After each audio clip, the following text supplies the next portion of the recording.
Bago po ako magsimula sa parte ng buhay ko na ito na nais kong ibahagi sa inyo, ay gusto ko na po munang hingin ang pangunawa ng lahat ng ating mga kabarangay. Pinalitan ko po kasi ang mga pangalan pati na ang mga apelyido na isinama ko rito sa kwento para po manatiling kaming pribado. Nawa ay maintindihan ng lahat na gusto ko lamang pong ibahagi ang sinapit ng aming pamilya sa mapaglarong kamay ng tadhana. Ako po si Liza, 25 taong gulang. Kasalukuyan po akong call center agent dito sa May Taguig. 5 taon na po ako nagtatrabaho sa kumpanyang pinapasukan ko. Dito ko din po nakilala ang lalaking minamahal ko, 5 taon na ang nakakalipas. Mas nauna po akong nakapasok sa kumpanya. Siya naman ay pumasok makalipas ang 2 buwan. Timothy po ang pangalan niya. Timothy Delgado. Hindi niya tunay na pangalan. Palagi niya akong binibiro na napakagalang ko naman daw sa kanya kasi buong pangalan kung tawagin ko siya. Kaya tinatawag niya naman akong binibining Liza. Nainis po ako sa kanya kasi parang ang sarcastic kapag tinatawag niya akong binibini. Kaya para wag na akong mainis ay tinatawag ko na lamang siyang Timothy. Hindi ko na sinabi ang apelyido niya. Pero napakakulit po talaga niya. Kasi biglang nais naman niya ay Tim na lang ang itawag ko sa kanya. Hindi naman kami close kaya bakit ko siya tatawaging Tim? Kaya nakaisip na naman siya ng pangasar sa akin. Sinimulan niya naman po akong tawagin sa buong pangalan. Kaya nagtunog formal at napakagaling niyang mang-asar, Papa Dudut.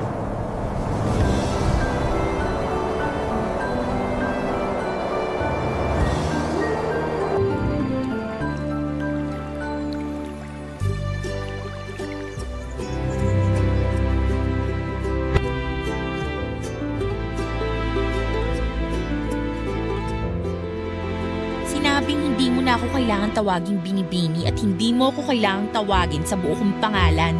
Kulang na lang ipagkalat mo sa mga tao dito ang buong impormasyon tungkol sa akin eh. Hindi totoo yan.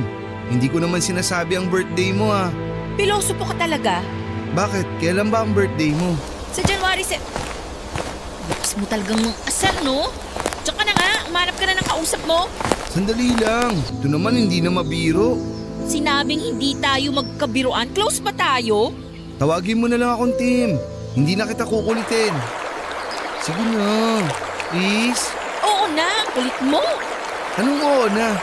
Anong oo na ano? Uy, inaasar ako. Ang kulit mo. Oo na, Tim. O ayan, masaya ka na? Oh, teka, anong nangyayari? Aray, yung dibdib ko. Ano nangyayari sa'yo?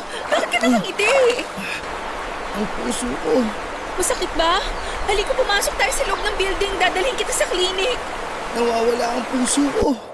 Ano bang pinagsasasabi mo dyan? Halika na sa klinik. Ang puso ko ninakaw. Ano bang sinasabi mo? Naku, nagdideliryo ka na yata. Ninakaw ang puso ko.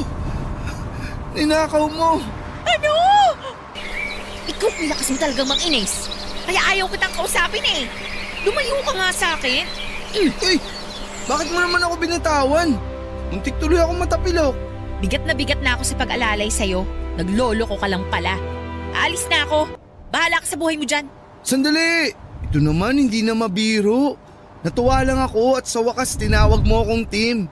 Kaya mula ngayon, Liz na ang itatawag ko sa'yo. Anong Liz? Unang-una, Liza ang tawag sa akin ng lahat. Pangalawa, hindi tayo close para bawasan mo ng isang letra yung nickname ko. Nickname na nga, pinaikli mo pa. Eh di, ako lang ang tatawag sa yung Liz dito. Parang alam mo na, terms of End that sentence kung ayaw mong hindi na kita pansinin forever. Okay, sige po ma'am. Sarcastic ka ba? Bakit mo ko tatawagin, ma'am? Estudyante ba kita? Lisa lang. Lisa, okay? Nice! So, okay na tayo ha? Liza ang tawag ko sa'yo at Tim ang tawag mo sa akin.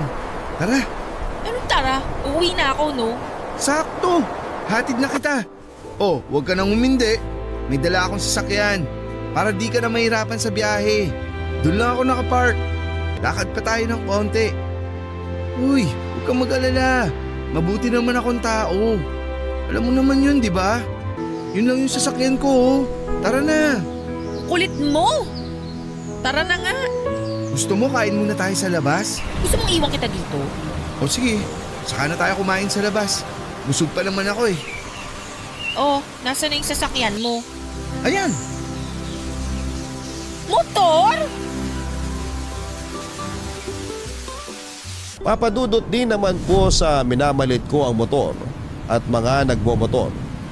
Nagulat lang po ako kasi hindi pa ako nakakasakay sa motor sa buong buhay ko kasi medyo natatakot ako. At ayun na po, kahit na hindi pa ako nakakasakay ng motor ay napilitan na din ako dahil iba talaga ang pagkakapursige ni Tim Papadudot. Hindi niya ako tinatantanan hanggat hindi napapapayag Papadudot. Kasi yung mga pagtataray ko sa kanya, arte ko lang naman talaga yon. Kasi una ko pa lamang siyang nakita ay parang may kilig na akong naramdaman. Feeling high school ako noon na crush yung kaklase pero kunwari ay nagtataray. Yun na yun, ang mismong pakiramdam ko. Pero syempre kahit sumakay na ako sa motor niya ay hindi ko talaga pinaramdam sa kanya na kinikilig ako Papadudot. Hindi naman siguro niya nahalata dahil sa higpit ng pagkakayakap ko sa kanya. Pero Papadudot, don't get me wrong ha. Kasi nga first time kong sumakay ng motor kaya takot ako. Yun ang dahilan ng mahigpit kong yakap sa kanya. Di naman siya nag-isip ng kung ano kasi ramdam niya din na nanginginig ako sa takot. Ginawa naman niya ang pangako niya na mag-iingat ng sobra dahil nga kasama niya ako. Sobrang bagal lang ng takbo ng motor niya para hindi ako matakot. Simula noon ay araw-araw na kaming magkasabay. Araw-araw na akong sumasakay sa motor niya sa loob ng 1 buwan. Sa loob ng 1 buwan ay 4 na beses na din ako nakapunta sa kanila. Nakilala ko si Tita Alona, ang nanay ni Tim. Tuwing Biyernes pag uwi namin galing trabaho ay sinasama ako ni Tim sa kanila para iwan ang motor niya at sunduin si Tita Alona para magsimba. Matapos magsimba ay sa bahay nila kami maghahapunan dahil lagi nagluluto si Tita Alona. Papadudot kung ako ay patagong pagka-crush ang nararamdaman kay Tim. Pero si Tim ay ramdam na ramdam ko na hindi lang ako crush. Ramdam ko ang pagmamahal niya sa akin dahil ang laki ng respeto niya sa akin, Papadudot. Pero syempre ayoko naman na mag-assume na sigurado ang pakiramdam ko. Kaya hindi din naman ako nagpapahalata na na-develop na sa love yung pagka-crush ko sa kanya. Dagdag pa ang pagtingin sa akin ni Tita Alona. Minsan nga ay mas kinakampihan pa niya ako kesa kay Tim. Napakabait niya, Papadudot. Sobra ang pagmamahal niya kay Tim. Kaya lahat ng ginagawa ni Tim ay lagi nakasuporta siya. Kasama na ako doon, Papadudot, dahil nga sa pagmamahal ni Tim sa akin ay mahal na din ako ni Tita Alona at hindi itinuring na iba. Isang beses nga, Papadudot, holiday noon ay wala namang kaming usapan ni Tim pero nagpunta ako sa bahay nila para dalawin si Tita Alona.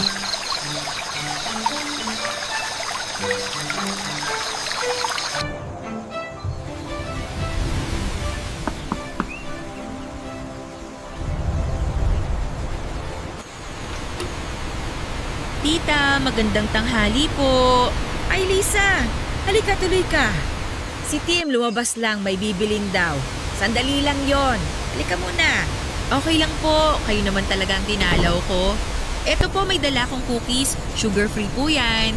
Ay, naku, salamat talaga at sugar-free pang pasalubong mo, ha? Opo, para mas healthy. Sabi kasi ni Tim, ayaw niyo daw ng matatamis. Ay, oo. Mabuti na yung maingat. Sa edad ko, alam mo naman, malapit na sa sakit. Ay, siya nga pala. Huwag kang mawawala sa 70th birthday ko, ha? Syempre naman po. Sagot ko na po yung cake ha. May mabibilhan akong sugar-free na cake. Ay, meron palang sugar-free na cake? Opo, meron po. Sa bagay, halos wala namang imposible ngayon eh. Marami na din kasi ang umiiwas sa sobrang asukal.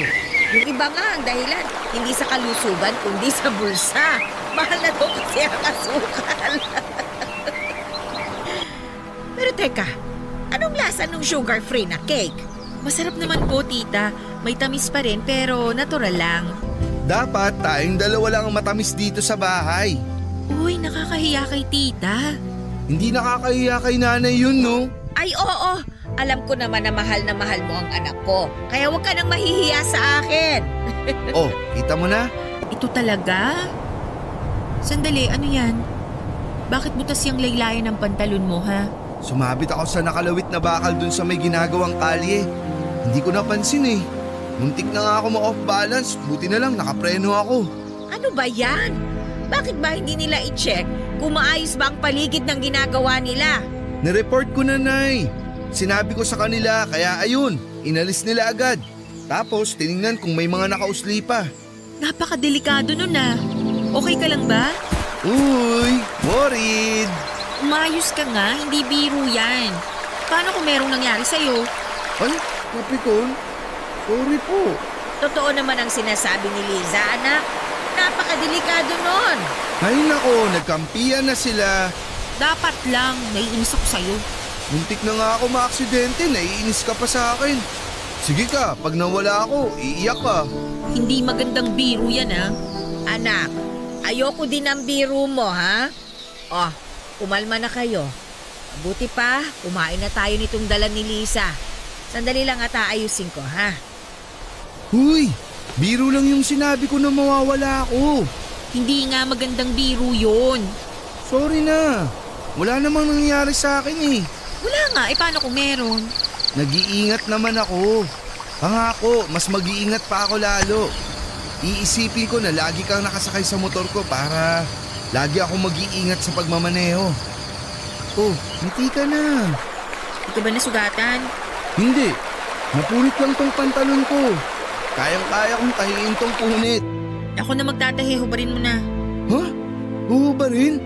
Ano ka ba? Nandyan si nanay oh. Uumpisahan mo na naman ako eh. Sige. Pikon na naman. Huwag ka nang mapikon. Natutuwa nga ako at sinurpresa mo ako sa pagdating mo ngayon eh. Excuse me, no? Nandito ako kasi dinalaw ko si Tita Alona at hindi ikaw. Sige nga, tingnan mo nga ako sa mata. Tapos sabihin mong hindi ako ang ipinunta mo dito. Naiinis na ako, ah. Oo. Baka magkapikunan pa kayo dyan, ha? Halina kayo rito sa mesa. Handa na yung merienda natin. Papadudot kahit napatawa na ako ni Tim ay hindi naalis sa akin ang aksidenteng kinasangkutan niya ng mga oras na yon, Papadudot. Malit na aksidente man yon pero aksidente pa rin. Nakakatakot kasi at alam naman natin ang mga nagmumotor. Sinasabi nila na laging nasa hukay ang isang paa mo. Natatakot ako sa kasabihang yon, Papadudot. Matapos ang merienda at kwentuhan ay nagpaalam si Tita Alona na magpapahinga daw muna siya, kaya naiwan kami ni Tim. Kinausap ko siya ng masinsinan, Papadudot. Sinabi ko na baka pwedeng wag na siyang magmotor. Sinabi ko na pwede naman kaming mag-jeep lang o mag-taxi sa tuwing may pupuntahan. Sabi niya ay napaka-convenient daw kasi ng motor, lalo na daw pag traffic. Madali lang daw umiwas at sumingit-singit. Alam kong mahirap pa siyang kumbinsihin kaya hinayaan ko na muna ang aking request. Pero ang sabi ko sa sarili ko ay makukumbinsi ko din siyang wag nang magmotor. Darating ang araw na yon, pangako ko sa sarili ko. Makalipas ang 1 linggo matapos yung minor accident na pumunit sa pantalon niya, ay pupunta na uli ako kina Tim. Pero sinundo niya ako, Papadudot. Ayun, nakamotor kaming bumiyahe. Maingat namang magmaneho si Tim mula sa amin hanggang sa kanila. Maayos naman ang naging biyahe naming dalawa. Sobrang palagay na ang loob sa akin ni Tita Alona kaya open na din ako sa mga biruan namin. Hindi na ako nangingiming tumawa ng malakas kapag nagpapatawa si Tim. Kasi pag tumatawa ako, mas tawang-tawa si Tita Alona sa tawa ko. Hanggang isang beses ay tinanong ako ni Tim kung takot pa daw ako sa motor matapos ang mahigit 2 buwan ang pagsakay ko sa motor niya. Sabi ko ay medyo hindi na. Aba, Papadudot, biruin ba naman ako na yung mahigpit na pagyakap mo sa akin ay hindi nadala ng takot? Nabigla ako sa tanong niyang yon at hindi ko alam ang sasabihin pero dahil hindi na ako nahihiya Kahit nadinig pa ni Tita Alona ang tanong niya ay natawa na lamang ako. Ayon, doon siya nakakuha ng pagkakataon para sabihing mahal niya ako. Papadudot mahigit 2 buwan na rin naman kaming araw-araw magkasama kaya hindi na ako nagpakipot pa. Kahit kaharap si Tita Alona ay sinagot ko din kaagad siya. Pero hindi pa pala yon ang araw na sosorpresahin niya ako sa mga tanong niya kasi isang araw na corner niya ako sa isang tanong, Papadudot.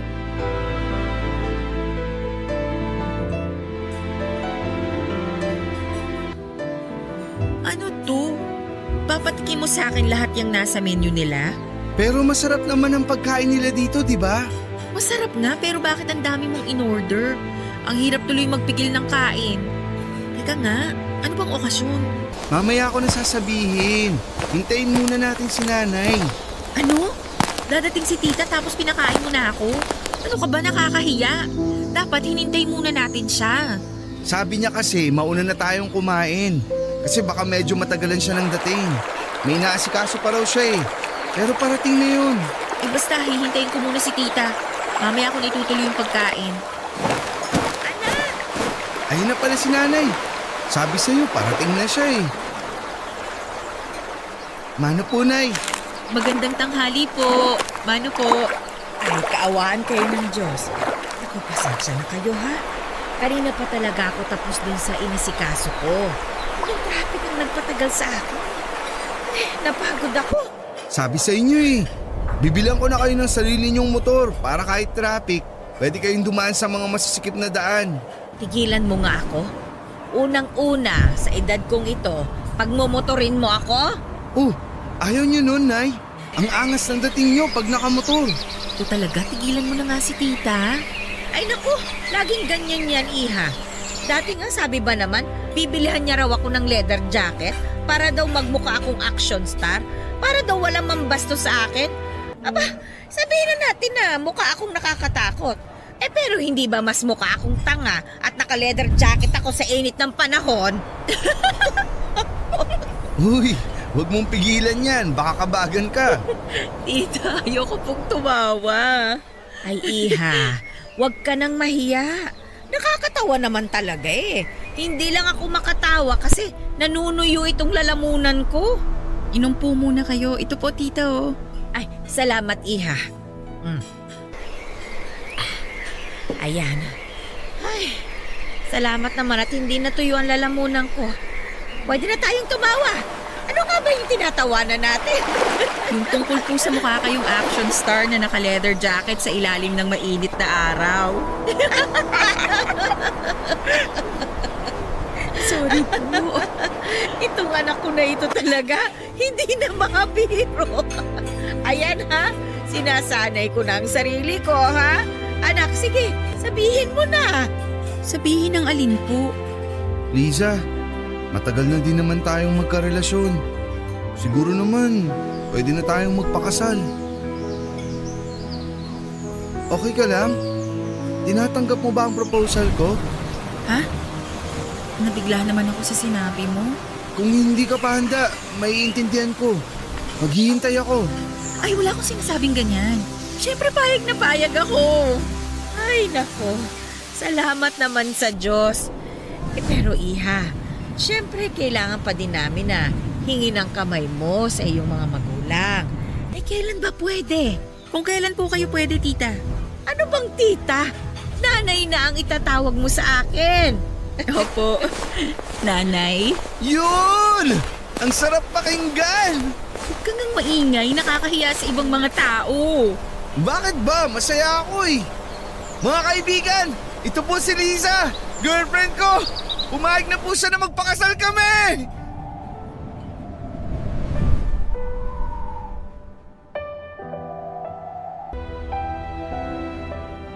Napakasaya ng araw na yon, Papadudot. Plinano namin ang pagharap sa mga magulang ko para kunin ang basbas nila. Hindi naman ako nag-alala na hindi sila papayag. Kasi napakalambing ni Tim, kaya kuhang-kuha niya ang loob ng nanay at tatay ko. Hindi nga kinabahan si Tim nung sabihin niya ang pakay. Tapos noon ay nagsimula na kami magplano kung anong araw ang kasal. Kung saang simbahan, saan ang reception, hindi nakialam sa pagdidesisyon ang mga magulang namin. Hinayaan nila kami sa lahat ng desisyon at hindi na din kami kumuha ng wedding planner. Kasi gusto ko din na hands-on ako sa paghahanda at pag-aayos ng lahat. Pero parang ramdam ko na ako lang lahat ang nagdidesisyon. Kasi naman papadudod sa tuwing tatanungin ko si Tim, ang lagi niyang sagot ay kung saan ang sa palagay ko'y maganda. Yun din ang desisyon niya. Sa gitna ng mga pagpaplano ay binuksan ko uli ang isang hiling na sana ay mangyari. Ano bang ayusin natin ngayong araw? Maghihintay lang tayo ng mga tawag kung may kailangan tayong puntahan. Yung venue ng reception, hindi ba natin pupuntahan? Napuntahan na natin yun. Sabi na naman natin ang mga gusto natin. Tatawag naman sila kung may iba pang kailangang malaman. Yung pagkain, okay na ba yung mga napili natin? Kailangan kaya natin puntahan uli? Baka may dadagdag pa tayo. Pwede naman nating itawag yun kung sakaling may idadagdag. Saka yun na yung mga pagkain, kumpleto na yun. Magdagdag na lang kung may additional guest pa tayo. Nabigyan na ba natin lahat ng invitation? Baka may mga nakakalimutan pa tayo na dapat imbitahin. Nabigay na lahat. Siguro naman naimbita na lahat ng dapat. Mag-relax ka nga. Sorry, mukha ba akong tensyonado? Gusto ko kasi maayos na lahat. Para wala na tayong iisipin 1 week bago ang kasal. Okay na lahat. Iba naman pag-usapan natin. Okay. Ilan bang gusto mong anak? Darating tayo dyan, saka na natin tanungin yan pagkatapos ng kasal. Okay. Akala ko kasi gusto mo nang planuhin yung dami ng mga magiging anak natin eh. Hindi yon. Ang sinasabi kong pag-uusapan natin ay yung pagmumotor mo. Pagmumotor ko? Oo. May request sana ako sa iyo eh. Ano yun? Gusto ko sana, huwag ka nang magmotor. Bakit? Basta natatakot ako pag nagmumotor ka eh. May ingat naman ako. Di ba pag nakasakay ka, sobrang ingat ko magmaneho? Oo nga, maingat ka.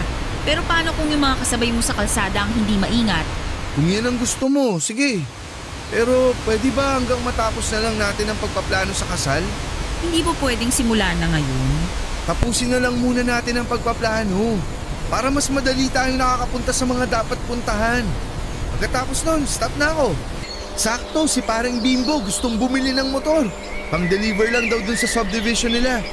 Salamat at pagbibigyan mo gusto ko ah. Siyempre naman, magpapakasal na tayo. Kaya dapat kung may kailangan na alisin at baguhin, gawin na natin. Yun lang naman ang gusto kong alisin mo, yung pagmumotor mo. Wala ka nang dapat pang baguhin. Kasi pagdating sa ugali, perfect ka na. Sobrang husband material ka.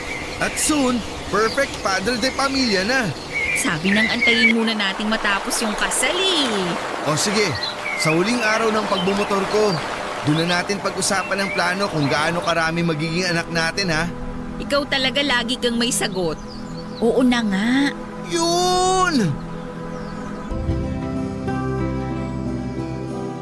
Magandang usapang yon, Papa Dudut. Kahit mahal niya ang motor niya ay madali din naman siyang nakapagdesisyon na hindi na siya magmumotor. Pero kailangan muna naming tapusin ang lahat ng kailangan tapusin para sa kasal bago mangyari yon. Kasama ko siya sa lahat ng lugar, sa simbahan, sa lugar ng reception, sa pagbili ng mga souvenir, pagpili ng mga kakainin at lahat ng lugar ay magkasama kami. Maliban sa isang lugar, yung paggawaan ng mga isusuot namin. Ang sabi ko kasi gusto ko isorpresa sa kanya ang itsura ng wedding gown ko. At gusto ko din na sorpresa sa akin kung gaano siya kagwapo sa isusuot niyang damit. Pinilit nga niya ako na samahan siya kasi okay lang naman daw na makita ko ang isusuot niya. Pero hindi ako pumayag kasi gusto ko nga ay sorpresa. Pero noong araw na tinawagan siya ng sastre para daw may sukat ang damit bago tuluyang tapusin ang tahe ay bigla ko na lang naisipan na sumama sa kanya. Pero nabaliktad. Siya naman ang nagsabi sa akin na huwag na daw akong sumama para sorpresa. Alam ko na nang iinis lamang siya kaya kinulit ko na sasama ako. Pero hindi talaga siya pumayag. Umalis na siya ng araw na yon gamit ang motor niya at ang sabi niya ay may maganda daw siyang balita sa akin. Nagtaka ako kung ano yon. Ang sabi niya ay dahil huling lakad na daw ng pagpaplano yung sukat ng damit niya. Yun na raw ang huling araw na magmomotor siya. Natuwa ako sa mga sinabi niya, Papa Dudut, dahil sa wakas ay matutupad na ang gusto ko na huwag siyang magmotor. Nakita niya ang tuwa ko kaya niyakap niya ako at saka siya humalik sa akin at saka tuluyan ng umalis. Pumasok ako ng bahay na ini-imagine ang magiging itsura niya sa Amerikanang pinatahi niya. Pero sandali akong natigilan dahil naisip ko ang sinabi niya. Na yun ang huling araw na magmomotor siya. Ilang sandali lang ay may sumigaw sa labas. Tinawag ako dahil na-aksidente raw sa kanto si Tim. Na-aksidente si Tim, isang kanto lang ang layo sa amin. Patawid na daw si Tim nang biglang may kotseng nawala ng preno ang sumalpok sa kanya. Ay takbo sa ospital si Tim pero hindi na siya naisalba ng mga doktor. Wala na ang pinakamamahal ko, Papa Dudut. Lahat ng plano namin ay wala na. Dahil ang taong kasama ko para buuin ang mga pangarap ko ay hindi ko na makakausap. Siguro ay iniligtas ako ng pinakamamahal ko kaya hindi ako nakasamang maaksidente. Dahil noon naman, sa tuwing magsasabi akong sasama ako sa kanya ay hindi siya nagdadalawang isip at agad-agad ay isinasama niya ako. Pero ng araw na yun ay talagang pinilit niya na huwag akong sumama. Kahit na wala naman sa kanya kung makita ko ang damit niya o hindi. Ginawa niya ng dahilan ang huwag kong makita ang damit para hindi ako magpilit na sumama. Nagsisisi din ako dahil nawala sa isip ko na sabihan siya na mag-ingat ka. Ang damit pala na susukatin niya ay ang damit na susuotin niya sa kanyang paglisan. Masakit sa akin ang nangyari, Papa Dudut, pero nilakasan ko ang loob ko at tinapangan ang sarili ko dahil ako ang umalalay sa nanay ni Tim. Matanda na rin si Nanay Alona. Napakasakit sa kanyang nangyari dahil si Tim ay ang kaisa-isa niyang anak. Kung maaari lang na gumawa pa ng isang team para hindi na mangulila si Nanay Alona ay gagawin ko. Pero hindi pwede. Ipinangako ko na lamang kay Tim na hindi ko iiwan si Nanay Alona. Lagi ko siyang dadalawin at kukumustahin. Makalipas ang isang taon ay sabay namin dinalaw ang libingan ni Tim, Papa Dudut. Pagkagaling sa sementeryo ay hinatid ko siya sa bahay. Pauwi na ako nang makakita ako ng magkasamang nakasakay sa motor. Biglang bumalik sa akin ang lahat ng alaala namin ni Tim kapag sakay niya ako sa motor niya. Mahirap man, Papa Dudut, pero kailangan na mag-move on, ang sabi ko sa sarili ko. Sa huling pagkakataon ay sasakay ako sa motor para sa huling alaala ng pag-angkas niya sa akin. Pagkatapos noon ay susulong na ako sa susunod na kabanata ng buhay ko. Kaya naisipan ko mag-book sa isang app para sumakay sa motor at dito na nangyari ang isang bagay na napakahirap intindihin at ipaliwanag.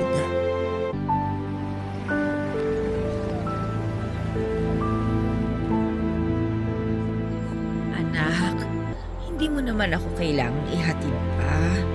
Baka may gagawin ka pa at naistorbo kita. Nay naman, ano po bang storbong sinasabi ninyo?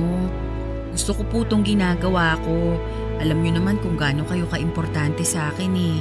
Maraming salamat, anak, ha? Napakabuti mo. Kahit wala na si Tim, nandiyan ka pa din at hindi mo ako iniwan. Salamat, anak. Salamat. O ano po yan? Umiiyak kayo. Ayaw ni Tim ng ganyan. Malulungkot yun pag nakita niyang umiiyak kayo. Pasensya ka na, ha? Halika muna at kumain ka bago ka umalis. Naku, wag na po, Nay. May pupuntahan pa po ako. Nag-book na po ako ng motor na sasakyan ko. Malapit na rin pong dumating dito. Bukas na lang po, magdadala din ako ng laing na luto ni Mama. Oy, sige. Masarap magluto ng laing ang mama mo. Magluluto din ako ng paborito ni Tim na sinigang na bango sa bayabas. Sige, Nay. Magkita po tayo bukas, ha? Ano po? Kaawaan ka ng Diyos. Mag-iingat ka, ha? Papasok na ako sa bahay. Opo. Tim, miss na kita. Pangako, mag-move on na ako. Mag-book ako ng motor. Sasakay ako ng motor sa huling pagkakataon.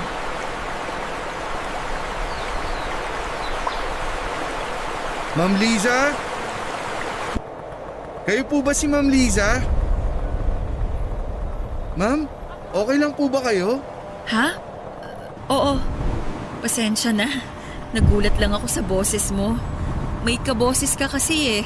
Talaga po ba? Singer po ba yan?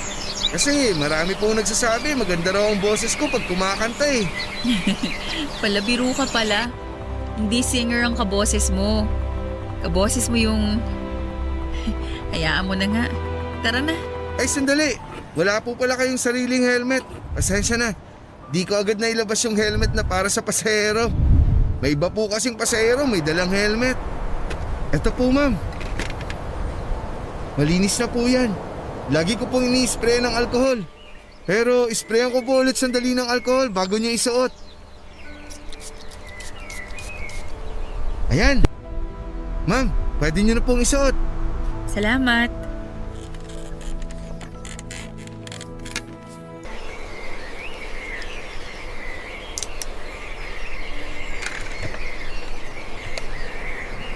Sakay na po kayo ma'am. Bago po tayo umandar ma'am, check ko lang. Komportable naman po kayo sa pagkakaupo nyo? Ha? Oo, komportable naman. Salamat.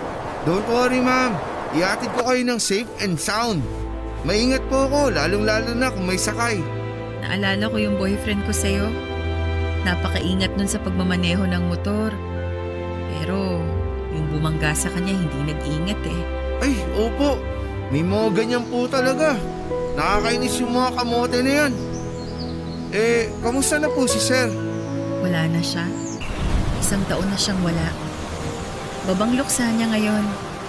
Simula nung nawala siya, ngayon na lang uli ako sumakay ng motor.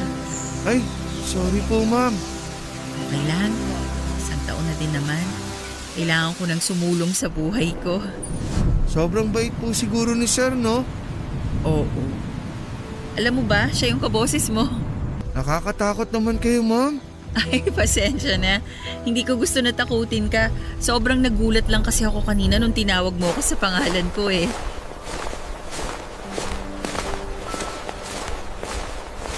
Noong pagkatawag pa lang niya sa akin ng Ma'am Liza at kaboses niya si Tim ay parang nag-flashback sa akin noong una kong kinukulit noon si Tim sa hallway ng opisina namin. Buong biyahe kaming nagkwentuhan, Papa Dudut, at para akong reporter na nag-i-interview sa dami ng tanong ko. Gusto ko kasing madinig ang boses niya habang kausap ko siya. Nakapikit ako at iniisip ang mukha ni Tim na parang siya ang nagmamaneho habang nakasakay ako sa motor. Nalaman ko na graduate siya ng Bachelor of Science in Computer Science. Pero nagmamaneho muna ng motor para makaipon dahil may gusto siyang itayong negosyo na konektado sa kurso niya. Nagpa-cute pa nga siya, Papa Dudut, kasi nung tinanong ko, ayaw niyang sabihin kung anong negosyo ang itatayo niya. Hanggang daw muna kasi baka maudlot. Ewan lang kung bakit ba naitanong ko sa kanya kung may asawa na siya. Sinagot niya naman na wala. May kasintahan daw siya dati kaso ay hindi rin sila nagtagal. Ayon sa kanya ay hiniwalayan siya dahil wala daw siyang oras para sa relasyon nila. Ayun nga, tuloy-tuloy ang kwentuhan namin sa buong biyahe. May mga tanong ako at sagot siya na nagkakatawanan pa kami na parang ang tagal na naming magkakilala. Papa Dudut, hindi naman sa defensive ako pero gusto ko lang talagang madinig ang boses niya. Kaya nakipagkwentuhan ako sa kanya kasi hindi ko naman masasabi kung makakausap ko ba ulit siya o kung may makakausap pa ako na kaboses ng boyfriend kong si Tim. Siguro pagkakataon na lang uli ang gagawa ng paraan kung magkikita at magkakausap pa uli kami.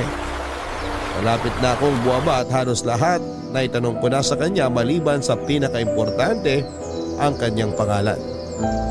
Hindi ko kasi nabasa yung pangalan niya sa app kasi wala ako sa wisyo noong nag-book ako. Noong matanggap niya yung booking ay itinago ko na kaagad ang phone ko. At habang nasa biyahe ay hindi ko naman makuha ang phone ko sa bag ko kasi kinakabahan ako, Papa Dudut. Pagbaba ko ng motor at bago ko pa man maitanong ang kanyang pangalan ay nakiusap na siya na kung pwede raw ay makiinom para daw hindi na siya bibili ng tubig at matipid niya ang budget niya sa araw na yon. Niyaya ko siyang pumasok sa bahay pero nahiya siya at doon na lang daw siya maghihintay sa labas. Siyempre hindi ko na siya pinilit pa. Agad akong pumasok sa bahay para kumuha ng tubig. Sakto may bottled water pa ako na hindi nabubuksan sa ref. Paglabas ko ay saktong tinanggal niya ang helmet niya. Nang iabot ko na ang tubig ay tinanggal niya naman ang suot niyang mask. Kung unang naramdaman ng halo-halong emosyon at hindi ko alam kung papaano ipapaliwanag yon.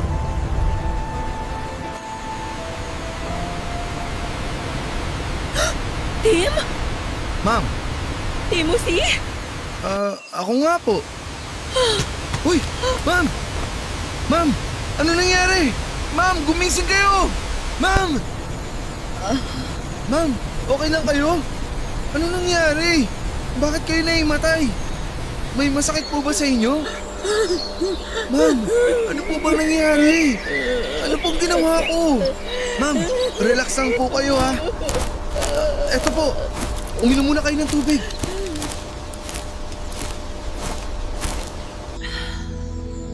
Okay na kayo, ma'am? Kalmado na po ba kayo? Oo. Okay po. Bakit po kayo naimatay? Ano po bang nangyari? Para kayong nakakita ng multo eh. Yung binigay niyo pong tubig, napainom ko din tuloy sa inyo. Joke lang po. Pinapatawa ko lang kayo. Tim? Ikaw ba talaga yan? Opo, ako nga po. Yun din po yung pangalan na nakalagay sa app. Bakit po parang ngayon nyo lang na-realize yung pangalan ko? Hindi ko tinignan ang pangalan mo sa app kanina. Sobrang lalim ng iniisip ko eh. Ang nakita ko lang yung numero ng plaka ng motor mo.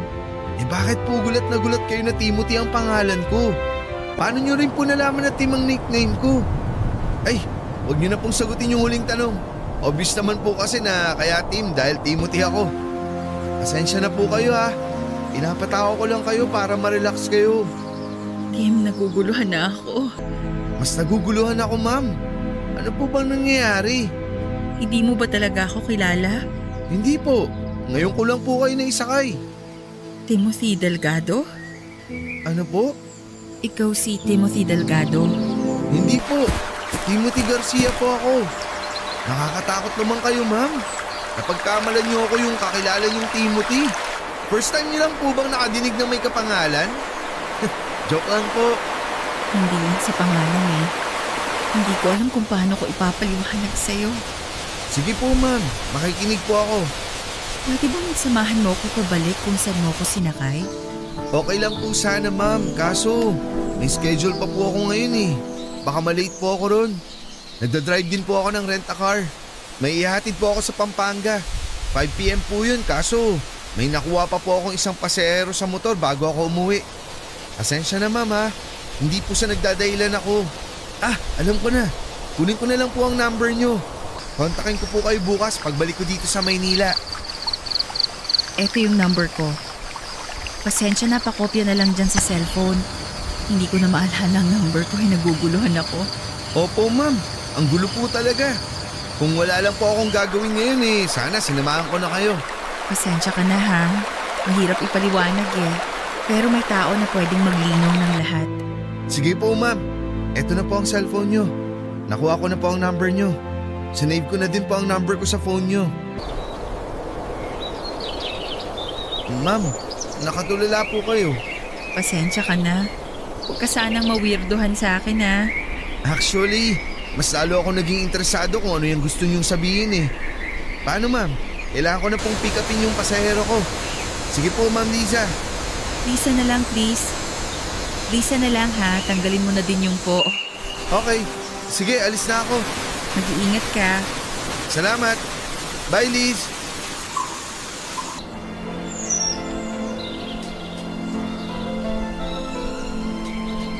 Para akong binuhusan ng malamig na tubig nang tawagin niya akong Liz dahil yon ang gustong itawag sa akin noon ni Tim. Pero hindi ko siya pinayagan. Ang salitang mag-ingat ka na hindi ko nasabi kay Tim bago siya na-aksidente ang nasabi ko sa taong ito na hindi ko alam kung kilala ko na o ngayon ko lang nakilala. Maniwala kayo sa hindi, ako mismo ay nagitla sa mga pangyayari. Mistulang eksenang hango sa isang pelikula ang pagkakita namin dalawa. Sadyang ayaw magpatalo ng utak ko at patuloy na iniisip nito na guni-guni ko lamang yung nangyari. Hindi totoo. Pero mali ako. Mas totoo pa ito sa inaasahan ko. Gulong-gulo ako, Papa Dudut, at kinabukasan ay tinignan ko ang aking telepono. Tinignan ko kung nandun ang numerong nilagay ng mahiwagang lalaking yun.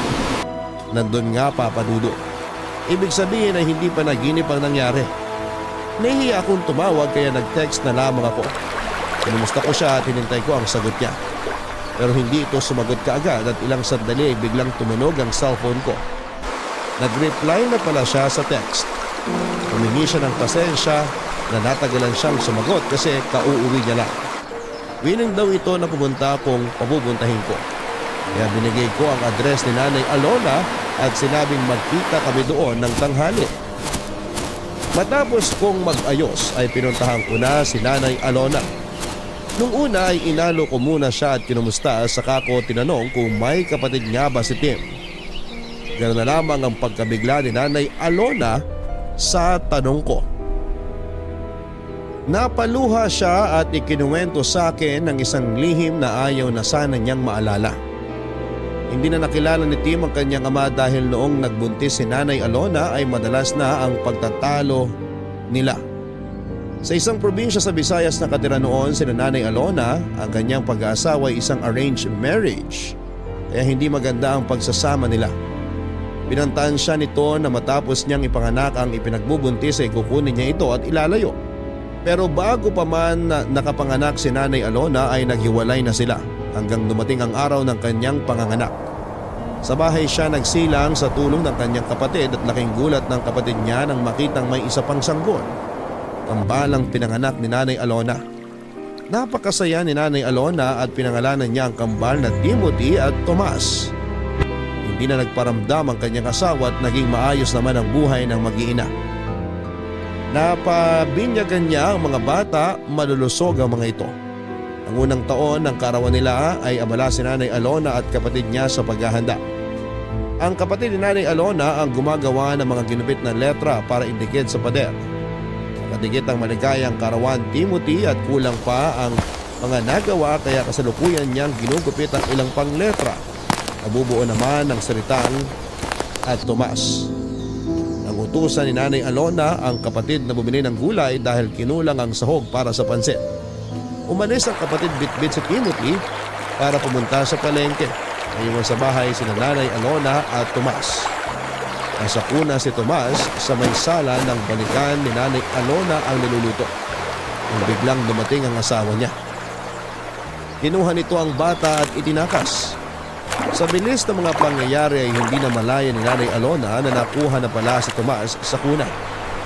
Wala na nang naabutan si Nanay Alona.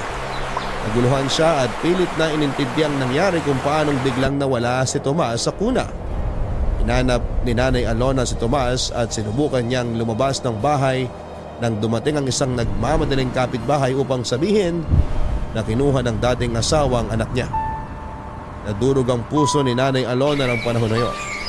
Palibas ay hindi alam ang gagawin kaya hindi niya alam kung paano mababawi ang anak. Hanggang sa lumipas ang panahon.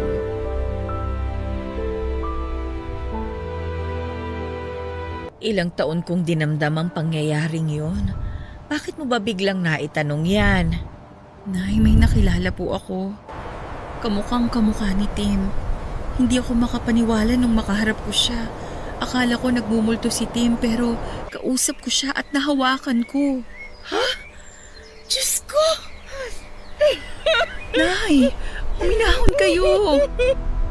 Anak ko yun! Sigurado si Thomas yun! Magkamukha sila ni Tim nung bata pa sila. Kaya hindi ako magkakamali. Siya yung nawawala kong anak! Nay, Tim din po ang pangalan niya. Pero iba po ang apelyido. Garcia po. Apelyido yun ang kanilang ama. Ang apelyido na ginagamit ni Tim ay apelyido ko. Siguro nung araw na kinuha si Thomas, pangalan pa lang ni Tim ang nakadikit sa pader noon. Marahil inisip ng ama niya na ang nakuha niyang bata ay si Timothy. Hindi niya din alam na kambal ang naging anak namin. Diyos ko! Sana siya si Thomas! Parang awa mo na, Diyos ko! Bago man lang po magpantay ang aking mga paa! Minahon kayo, Nay. Pinapunta ko siya dito kasi gusto ko din malaman kung ano bang nangyayari. Parating na po siya, nag-text na siya sa akin. Ibinigay ko yung address dito. Alam na niya ang lugar na to kasi dito niya ako sinundo ng motor kahapon. Tao po. Liza, Diyos nandiyan ko! ka ba? Boses ni Tim yun! Siya na po yan.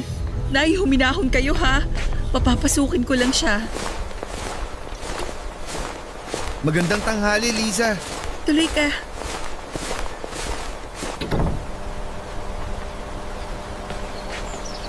Ay, magandang tanghali po, Nay. Diyos ko! Anak ko!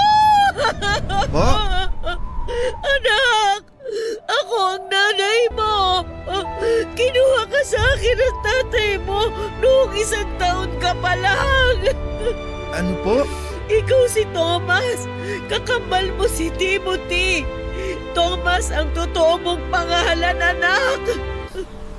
Naguguluhan po ako. Anak! Patawarin mo ako! Hindi kita naipaglaban! Bigla ka kasi kinuha ng tatay mo at hindi ko alam kung saan ko siya hanapin noong mga panahong yun. Pero kahit ganon, hindi ako tumigil sa paghahanap sa'yo. Alam na kakambal mo ang tungkol sa'yo. Ikinuwento ko ang nangyari, kaya siya man ay hinahanap ka rin. Pero wala kaming alam kung saan ka matatagpuan, anak ko. Kaya pala ang nakilala kong nanay, palaging sinasabi sa akin na hindi niya ako anak. Akala ko noon inampun lang nila ako. Para akong ibang tao sa bahay na yun. Gusto kong malaman ang totoo pero sa tuwing tatanungin ko si tatay, nagagalit siya at sinasaktan niya ako. Kaya itinigil ko na ang pagtatanong at tinanggap ko na lang kung anong meron ako noon. At ang meron ako noon, yung sarili ko lang. Patawarin mo ko, anak ko. Ginawa ko ang lahat. Alam ng Diyos yan. Alam ng Diyos kung paano kita hinahanap. Kami ng kapatid mo. Anak, mahal na mahal kita, anak ko. Nay!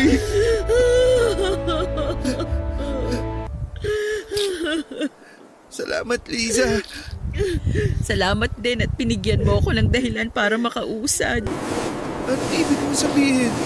Isa ka ko na ipapaliwanag. Ang importante ngayon, nagkita na kayo ng tunay na nanay mo.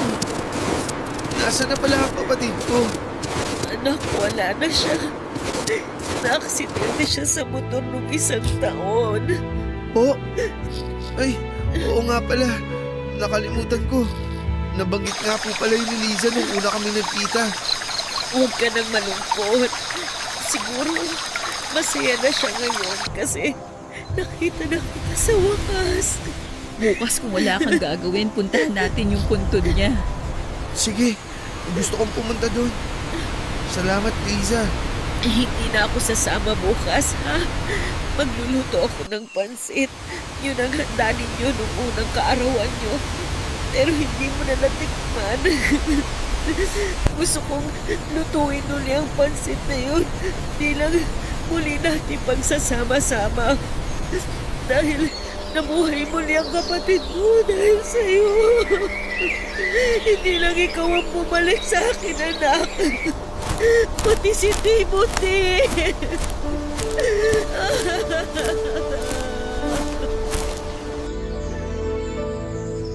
Papadudot nang marinig ko ang sinabi ni Nanay Alona na nabuhay muli si Tim dahil sa kanyang kakambal. Sana'y totoo din para sa akin. Pero hindi. Hindi ko na uli makakapiling pa ang pinakamamahal ko. Pero para kay Tim ay tatanggapin ko na lamang ang lahat ng nangyari. Oras na nga talaga ng pag-move on. Nakakalito, Papa Dudut, kasi pareho sila ng pangalan pero hindi na siguro kailangan na magpalit pa ng pangalan si Timothy para ibalik sa Thomas ang pangalan niya. Kasi yun na din naman ang kinalakhan niya. Sa mga papel na pinagawa ng tatay niya para sa kanya ay puro Timothy ang nakalagay na pangalan. Saka isa pa ay okay na din at Tim din ang pangalan niya, parang nandyan pa din si Tim ko. Don't get me wrong, Papa Dudut, ha, sabi ko nga ay naka-move on na ako. Pero ayoko namang totally kalimutan si Tim. Sa bahay na ni Nanay Alona nanirahan si Tim dahil napakahabang panahon ang nawala sa kanilang dalawaan na magkasama. Kaya kailangan nilang habulin ang mga panahon na nangulila sila sa isa't isa. Masayang masaya ako dahil bukod sa akin ay naka-move on na din si Nanay Alona. Oo, wala na nga ang boyfriend kong si Tim pero buhay na buhay siya sa lahat ng aspeto sa katauhan ng kapatid niyang si Thomas o Timothy. Dahil nga doon ay nakatira si Timothy kay Nanay Alona at dahil madalas ko din dinadalaw si Nanay Alona ay madalas din kaming magkasama at nagkwekwentuhan. Papadudot, para kaming soulmates dahil ang gaan ang loob namin sa isa't isa. Ayoko maging unfair, ayokong isipin na kaya ako close sa kanya dahil nga si Tim pa din ang nakikita ko. Kasi habang tumatagal ang panahon, kahit pala sila kambal ay may mga pagkakaiba din pala sila. Pareho sila ng sense of humor pero si Tim ay pag seryosong topic ay nagiging seryoso. Si Timothy ay iba. Kasi para sa kanya pag seryoso ang topic ay pinipilit niyang hanapan ng paraan para maging magaan ito. Ayaw niya daw ng mga nakakalungkot. Kasi halos buong buhay niya ay malungkot na. Kaya ayaw niyang nakakakita ng nalulungkot. Papadudot na kumbinsin na rin namin ni Nanay Alona si Timothy na huwag nang magmotor. Dahil nga hindi maganda ang nangyari kay Tim dahil sa motor. Sinuportahan din ni Nanay Alona ang negosyong pangarap ni Timothy. May computer shop na siya. All around ang shop mula repair hanggang sa pagpuprogram at kung ano-ano pang may kinalaman sa computer, kaya ni Timothy. Kampante kami sa mga ginagawa namin, Papadudot. May tinatawag kaming relax day. Yun ang araw ng day off ko na kung saan ay araw din na sarado ang shop ni Timothy. Okay naman ang mga paglabas-labas namin para kumain at mag-aliw hanggang isang araw.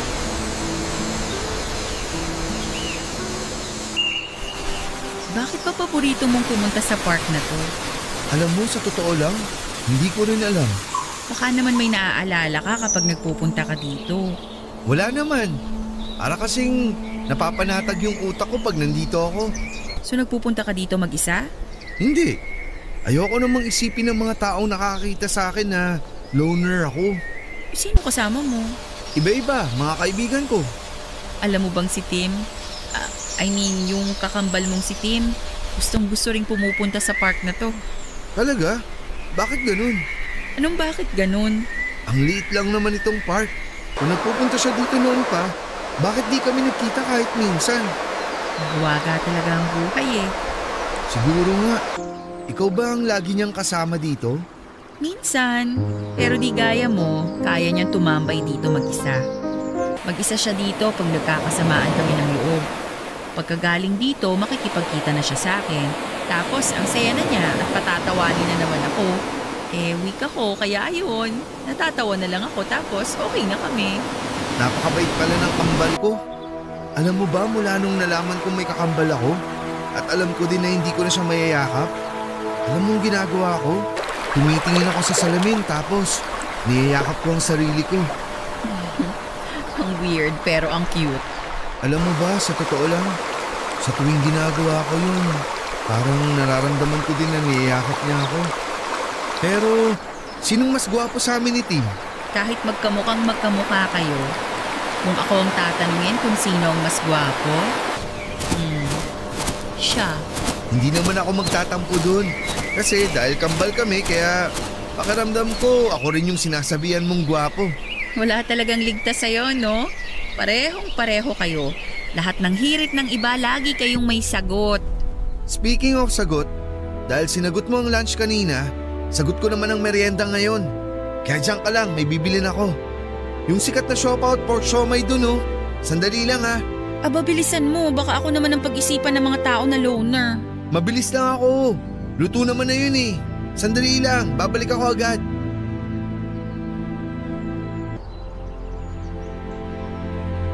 So, ikaw yung pinalit sa akin? Ha? Ako bang kausap mo, miss?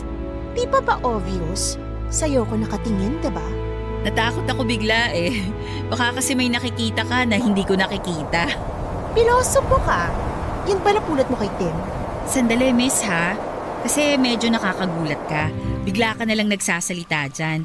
Hindi ka man lang nagpapakilala. Girlfriend ako ni Tim. Teka lang ulit, miss ha? Girlfriend? Ang alam ko, walang girlfriend si Tim. Wala na nga kasi inagaw mo siya. Sandali nga. Writer ka ba? Ang dami mong naiisip eh. Sinong inagaw? Sinong nang agaw? FYI, miss ha? Wala akong inaagaw. Teka. So ikaw pala yung ex ni Tim. Hindi pa official na ex. Eh ano pang kailangan para maging official? Pirma ng prinsipe ng Dubai? Pwes, sorry. Di niya mapipirmahan kasi busy siya. Ang lakas mo mang asar, ah. Sandali nga. Bigla kang lalapit dito tapos may topic ka na agad. Ibig sabihin, kanina ka pa nakikinig dyan? Anong nakikinig? Nadinig ko lang. Malaking diferensya nun. Nakikinig o narinig, pareho lang yon. Pinakinggan mo pa din. Tsaka sino ka ba? Ikaw muna nagpakilala. Hindi na importante yung pangalan ko. Ang pinag-uusapan natin dito, yung pangaagaw mo. So ayaw mong sabihin ang pangalan mo? Huhulaan ko na lang. Dahil nakikinig ka sa usapan ng may usapan, I therefore conclude na ang pangalan mo, Marites. Kanino ka pa? Lorena! Oh, so Lorena palang pangalan mo. So, ngayon alam mo na. Anong ginagawa mo dito? Bakit? Sa inyo ba tong park para pagbawalan mo akong pumunta dito? Siya ba? Siya bang pinagpalit mo sa akin? Tumigil ka nga. Huwag kang mag-eskandalo dito. Nakakayayang ginagawa mo. Si Liza to. Kaibigan ko siya. O paano? Maiwan ko na kayo ha. Pag-usapan niyo yung problema niyo. Huwag niyo na akong idamay. Liza, sandali! Tim! Saan ka pupunta? Kinakausap pa kita! Huwag ka nga maingay. Nakakahiya. Halika na. Ihatid na kita. Doon na tayo mag-usap sa inyo. Iniwan ko silang dalawa, Papa Dudut, at hindi ko alam kung dahil ba sa ayaw kong madamay sa gulo nila o dahil noong sabihin ni Timothy na magkaibigan lamang kami. Hindi ko alam kung ano yung nararamdaman ko noon doon ko na-realize na nahuhulog na pala ang loob ko kay Timothy. Pero hindi po pwede. Pinilit kong tanggalin yung pakiramdam sa isipan ko. Kaya yon, dumalang na ang pagpunta ko sa bahay nila ni Nanay Alona. Kung pupunta man ako ay kakamustahin ko lamang si Nanay Alona at saka aalis na kaagad ako. Hindi na rin ako sumasama sa mga imbitasyon ni Timothy. Bisibisihan ako lagi, Papa Dudut. Natatakot kasi ako. Alam ko naman na walang masama kung maging kami. Hindi naman sa tinutuhog ko ang kambal pero wala naman din ang boyfriend kong si Tim kaya pwede na akong umibig muli. Pero ganun pa man ang isip ko ang pinaglalabanan ko. Oo nga, pwede na akong umibig pero hindi kay Timothy na kakambal ni Tim. Walang masama pero kailangang pigilan ko ang nararamdaman ko. May hangganan talaga ang lahat ng bagay, Papa Dudut. Dumating ang panahon na kailangan nang magtapos ang pagkakaibigan namin ni Timothy. Dumating na rin ang dikta ng aking damdamin na kailangan ko na magkasawa at umusad na sa buhay, Papa Dudut. Yung trahe de boda ko na pinatahi noon ay hindi na din naman nasayang. Dahil yun na rin ang isinuot ko nitong kinasal ako. Bagamat alam ng aking mapapangasawa ang story ng damit na yon ay masaya naman siyang pumayag na yon ang suotin ko. Hanggang dyan na lang po, Papa Dudut. Salamat sa pagbibigay ng oras sa aking sulat. Ang inyong forever kapuso at kabarangay, Mrs. Maria Elizabeth May Delgado Garcia. Deja vu pa bang matatawag ang lahat ng pinagdaanan ni Liza? Mula sa malungkot na pangyayari ay natapos pa din ng masaya. Sabi nga ay mapaglaro daw ang tadhana pero siguro kung pipilitin mong gawing positibo ang isang negatibong bagay, ay ililiko at ililiko pa din ang tadhana ang katapusan para maging masaya. Kaya naman ang nangyayari, huwag tayong mawala ng pag-asa. May pagsubok man, tuloy pa rin ang buhay.